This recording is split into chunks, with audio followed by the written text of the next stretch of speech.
I'm going to show you a picture and you tell me if you trust this man.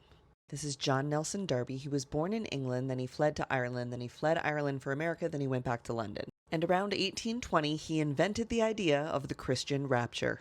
And maybe Darby didn't even come up with the rapture. Maybe he just stole it from Margaret MacDonald. But no one took her seriously. She was a woman who had visions and did psychic stuff. He was a Bible studies teacher and aspiring cultist, and he wanted to figure out a way that he could make his interpretation of the Bible a little bit different.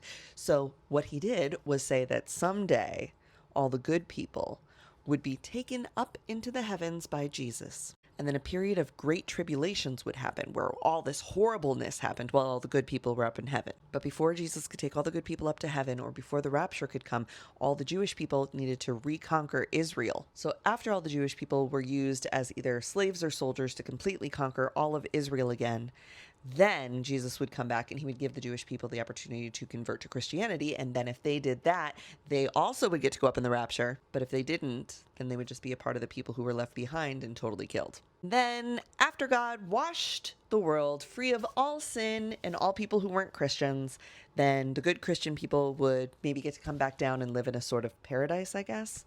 Not really clear on what happens after you go to heaven.